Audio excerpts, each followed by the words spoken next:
Hey guys, Michelle here. Today I wanted to show you the exact way that I do mindful meditation so that I can heal my traumatized brain. Now, normally I tell you guys what is helpful. I'll give you tips, I'll give you exercises, things that you can do on your own. Today I want to do it a little bit different. Rather than tell you how to do it, I want to show you how to do it. So I'm actually going to show you how I do this every day, okay? But before I show you, I want to explain why I began doing this, why it's so valuable for people that have undergone emotional trauma, and then I'll show you how to do it. But for those that just want to know how, feel free to skip ahead, jump ahead, and go right to that section. However, I encourage you to listen to the why. Why mindful meditation is so valuable for victims of narcissistic abuse or victims of emotional trauma.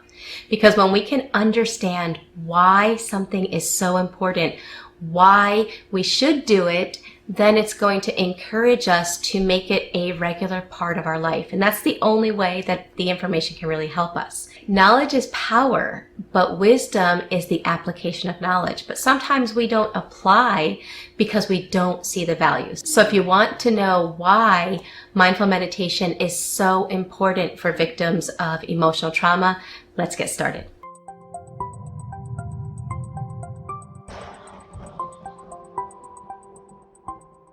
So the reason why mindful meditation is so important for people that have undergone trauma is because trauma changes the brain.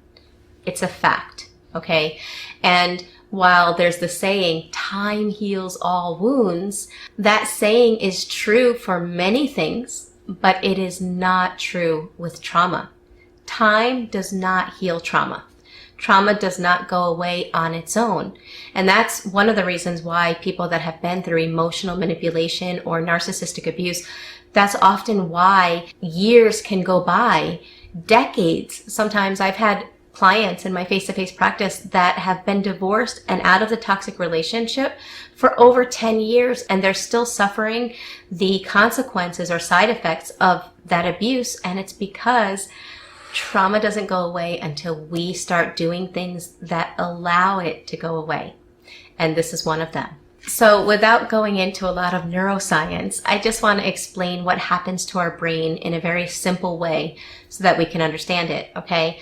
So when you've undergone chronic emotional distress and anxiety for a long period of time, it changes your brain in the sense that your emotional brain, we'll just talk about the amygdala today, it changes. So your amygdala, which is what governs your fear, your stress, your fight or flight, it winds up enlarging. So you wind up with an overactive amygdala, an overactive fear response, which is why we're very easily triggered, which is why we wind up being afraid or stressed about things that don't make sense. So on top of the amygdala becoming enlarged, our logical side of our brain winds up malfunctioning as well.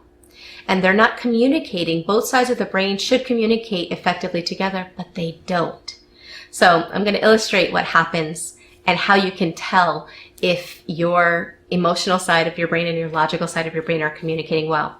So let's say I have a fear of snakes and I'm walking through the woods, I'm hiking, it's an awesome day, and I see something on the ground that looks like a snake, right? So my amygdala is going to kick on. My fear response is going to kick on. My fight or flight, anything that's needed to be able to handle the situation. So my body is going to be flooded with cortisol and hormones that are needed to be in that fight or flight state, right? If I'm a healthy individual that has not gone under trauma, and I look down and I realize that that shape, what I thought was a snake, is really a stick.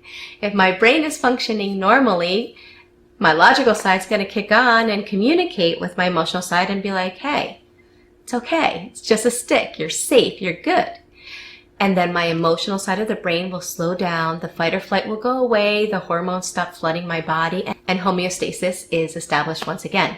Well, guess what? If you have a traumatized brain, that doesn't happen. Emotional brain kicks on. Your logical side, no matter how aware of the logic you are, it cannot communicate effectively to the emotional side of your brain to calm it down. For example, let's say you are at work and you have to stand up and be assertive to your boss, right? And you want to say no to something. All of a sudden, your emotional side kicks on if your brain is still traumatized. It will kick on. You'll be feeling fear. You'll be flooded with cortisol. Your fight or flight is on. Your logical side of your brain will say, Michele, it's no big deal. You're allowed to say no. But guess what? Your emotional side of the brain rejects that logic and stays hyperactive. So, living with your amygdala hijacking everything and your emotional side of the brain on hyper alert and refusing to listen to logic, it's not a fun way to live life, right? And that doesn't go away until you help your brain to go back to how it should be with mindful meditation. So that's the why.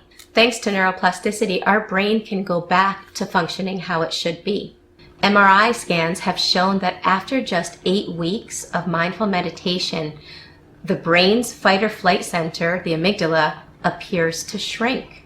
And as it shrinks, the prefrontal cortex, which is what governs our awareness, our concentration, our decision-making, our logic, becomes thicker. Once those physical changes begin to happen, our amygdala shrinks, our prefrontal cortex gets stronger, they're able to communicate better, and we're able to reverse the trauma that has been in our brain. And this is one tool that is very helpful for helping your traumatized brain to heal. Okay, so that's the why. Let's get to how. There are 3 things that are helpful for me when I'm doing mindful meditation. Before we begin, I use a candle when I do mindful meditation, not because there's anything spiritual about it, not because it's some kind of ritualistic act, but only because it gives me something that I can put a soft focus on without having my mind begin to kind of go somewhere else. For example, if I don't have something that I'm looking at, if I don't have something I can have a soft focus on, then I'm looking around, and wherever my eyes go, my mind goes. If you don't have a candle, sometimes when I don't have any candles, I've used all of mine, or I'm in a place where I don't have any, I literally go on YouTube and have and use a video that has a candle, just so that I have that soft focus. So other than the candle, the other thing you're going to need in order to do mindful meditation is a timer. If you have your phone, and we all carry our phones with us, you can use your phone or your iPad and set a timer. By having that time set, then you're not distracted as to wondering, have you done it long enough? How long have you done it? For people that haven't done mindful meditation before, or that have a problem with time or time management, or thinking that they can't do it for 10 minutes, it's okay if you start with 2 to 3 minutes. Set your timer for 2 to 3 minutes, and then after you've done that for a few days, you can always increase. The goal should be at least 10 minutes a day. Here are the 3 parts of mindful meditation that are super helpful for me. The first is when I begin, I take a few diaphragmatic breaths. This automatically slows down my nervous system, my fight or flight. It just helps me to feel relaxed. Okay? So you start with 2 to 3 diaphragmatic breaths. I usually inhale to the count of 4, hold it for a moment, and then I exhale to the count of 8. The second aspect of mindful meditation that makes it really effective is getting out of your mind and into your body. This doesn't mean that you empty your mind. It doesn't mean that you control your mind in any way. It just means that you bring your awareness into your body. So normally I'll sit. There's no set way with how somebody needs to sit. Whether I'm cross-legged on the floor or sitting on a chair, I rest my hands with my palms up on my legs. Again, this isn't because there's some kind of meaning with the position, but it just allows me to bring my awareness into my body and kind of feel my energy. So what I'll do is I will bring my awareness to my right hand. And when I'm focusing on my right hand, it's almost like I can feel the energy there. All of my attention shifts to my right hand.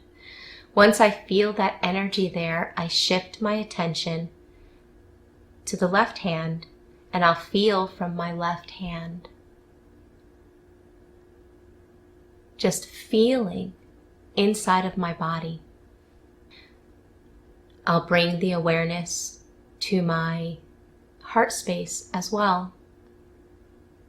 Just focusing on my breathing and feeling from my heart space. By being aware of where you're feeling from, whether it's the toes on your feet, the tips of your fingers, your heart space. When you're aware of these things, you're outside of your mind and you're actually present, mindfully present in your body in the moment. The third aspect of mindful meditation, once you've been in your body, is to become the watcher of your thoughts.